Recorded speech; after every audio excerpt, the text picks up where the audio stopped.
Welcome to our tutorial on how to launch a texting campaign.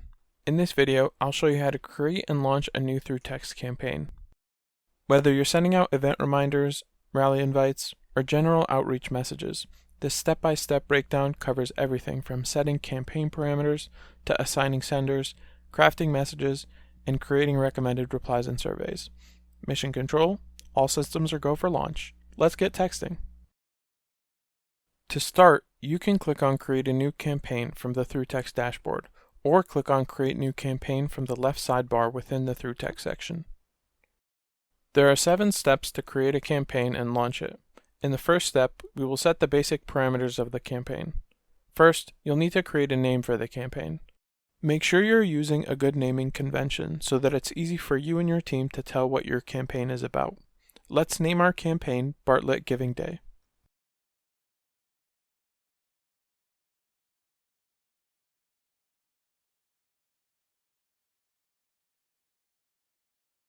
The description you enter here is visible to senders, so you should share notes and instructions with them here. It's a good way to tell your texters who to contact when they have questions. We're going to let our senders know we want them to be sure to answer all the survey questions where applicable.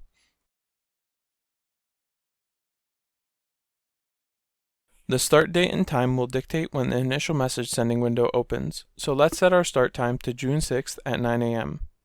If you launch your campaign before the start date and time, senders will get notified the campaign is live but will not have any visible conversations when they go to their assignment. If we want them to start texting immediately, then we will need to set the start time to the current time or earlier, so we'll set it for today at 9 a.m. The end time is when the initial message sending window will close. Replies can still be received and responded to after that time. Both the start and end times can be edited after the campaign has launched, so if you need to give your senders more time to complete their initial assignments, that's easy to do.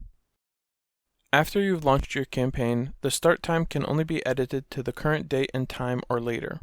Since this is for an event happening tomorrow, and we don't want to send text about it after it's over, I'm setting our end time for tomorrow at 9 p.m.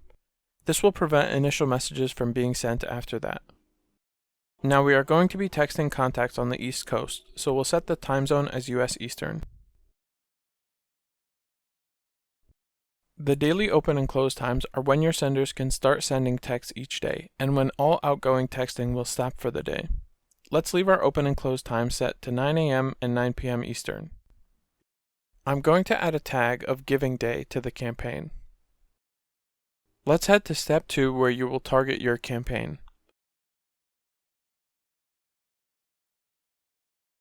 You can either add a group or target contacts from a previous campaign. The Groups option will include a drop-down list of all the groups you have uploaded to GetThru that have not been archived. The Past Campaigns option will show you every ThruText campaign your organization has run in the past year, including archived campaigns. With the Past Campaign option, you can also filter targeting based on several parameters, such as the reply status from a previous campaign or what responses you received on survey questions.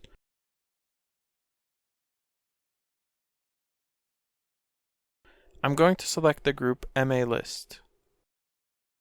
Once you have selected your first base segment, which is the starting group of people you want to text, you can add additional segments the same way. To get even more detailed, you can choose to add to or remove from this segment using additional segments. Keep in mind that the order of segments matters because each segment is applied in sequence from top to bottom, with the last segment having priority when the same contact number is included in multiple segments. This means that the final list depends on the order in which segments are applied. Because of this, we recommend placing remove segments at the bottom, so they're applied after the rest of the logic has been built out. We call this advanced targeting, and we go into more detail about this in another tutorial video. For a more in-depth look at targeting, please review our tutorial on how to target your texting campaign, or our help desk guide on advanced targeting. We can either utilize a dedicated number or a single-use number for a campaign. Now, we want to text people in Boston, Massachusetts, so we're going to want to use the 617 area code. As you'll see here, we already have a dedicated number in the drop-down for the 617 area code. To get a dedicated number, you can head over to the Account Tools Phone Numbers page and select the 617 area code from the drop-down to order a phone number. This will start the phone number provisioning process. You won't be able to utilize a dedicated number in a campaign while the provisioning process is underway, but once the number is fully provisioned, it will be ready for use in any future campaigns. Let's head back to the campaign creation targeting page. If instead of a dedicated number, we were interested in obtaining a phone number just for this campaign, we can create a single-use phone number campaign. We could click the single-use option and select our use case and up to 3 preferred area codes. Phone number availability varies, so we recommend adding additional regions in case there aren't enough phone numbers available in the preferred regions. The system will prioritize regions in the order you list them. It will attempt to obtain a number from the first region before moving on to the second or third. For example, including a region that covers the entire state like Massachusetts all as the second or third option is useful so that the system has a larger pool of area codes for backup. These regions can pull from any area code within the state, so if you don't have a specific area code you want to use, you can select a larger region as your first region. You can even choose 2 or 3 different regions to broaden your number availability. For this campaign, we'll select our 617 dedicated number. Campaigns can't launch without a fully provisioned number. When you launch a campaign with a single-use number, the provisioning process happens after you click launch, and the campaign won't finish launching until provisioning completes. Since dedicated numbers go through provisioning once and can be used on campaigns after it's been provisioned, we recommend using dedicated numbers to avoid provisioning delays when launching. On to step 3. As you can see, we have several ways to customize an initial message. First, you'll have to add the required fields, organization ID and opt-out language. The organization ID is where you'll identify your organization, and the opt-out language field is where you'll select your preferred opt-out statement for your initial message. After making your selections for those 2 fields, you'll use the Insert button to input those into your message. You'll also see a drop-down for optional variables you can add. These include the first and last names of your contacts or senders, as well as any custom fields that you include in your group upload. In this case, we have city. You can use the sender's name to personalize your message. I'm going to make my initial message say, "Hi first name, this is sender first name with org name. We are having a big Giving Day event in City on Saturday. Can you make it? Opt out."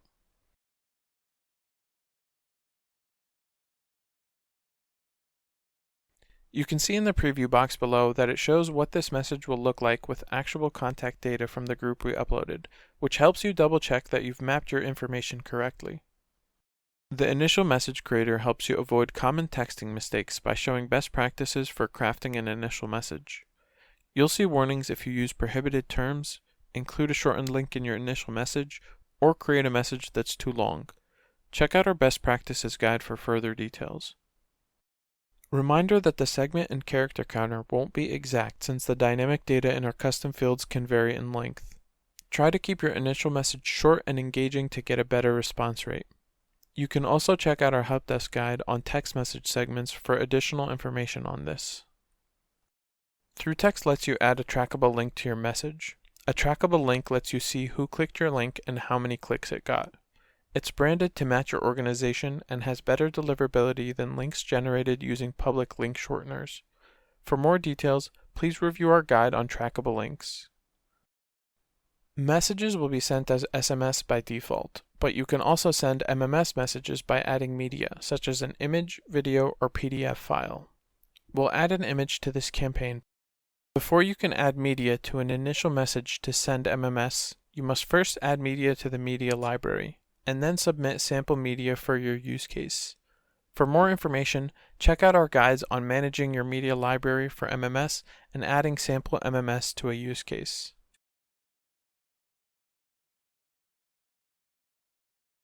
Step 4 is where you'll add senders to your campaign. In the Choose Senders list, we'll see a list of all the users in my organization. You can click on their name to add them to the Chosen Senders list.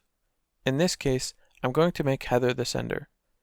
When you add senders before you launch a campaign, ThruText evenly distributes conversations to all your senders when you launch your campaign. For example, if you have 1,000 contacts and 4 senders, each would get 250 conversations assigned to them. You can also skip choosing senders in campaign creation and add them after launch. Alternatively, you could enable self-assignment to allow senders to assign conversations to themselves. For example, if you decided to add senders after launching, they would have no assigned messages and they could use this feature to request their own assignment batch. The batch size is also customizable. There are different ways to send your messages, and you can decide if you would like the campaign to use manual send or quick send at this step of the creation process. We'll keep quick send enabled here. If you don't currently have quick send enabled in your account but are interested in adding it, please reach out to our support team. Now let's click Save and Next and move on to Step 5.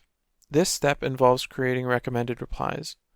These are pre-written replies that senders can use to answer some of the expected questions they'll get in their conversations. Note that the same custom fields that were available to add in the initial messages are also available in the recommended replies as well. They can be used to add dynamic data to your recommended replies in the same way.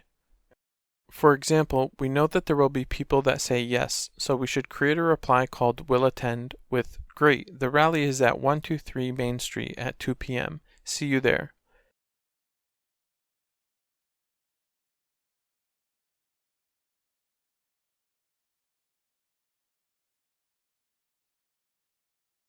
Some might say, "I can't come to this event, but I'm interested in future events." So we want to create a reply called "Can't come but interested" that says, "No worries, we'll make sure you're on the list for next time."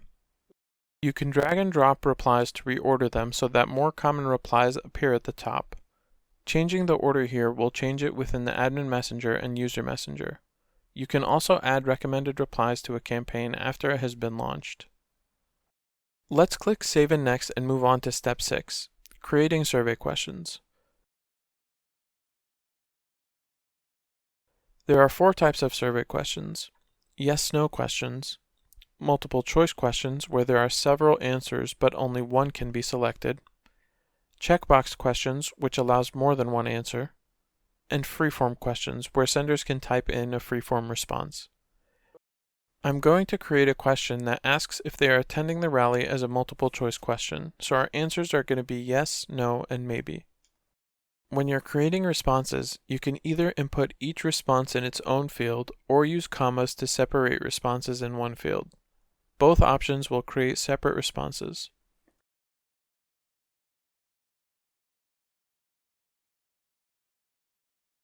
Since we want to know if people want to come to future events, that's going to be our second question. Do you want to attend future events? We can set that as a yes or no question.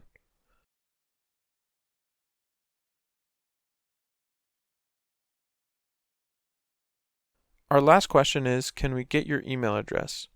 That is so we can send out reminders about the event as well as any other upcoming events. This question is going to be a freeform question. You can reorder the survey questions after creating them. Just like recommended replies, changing the survey order will update the admin messenger and user messenger. When we click Save and Next, we'll move on to the last step, which is the review.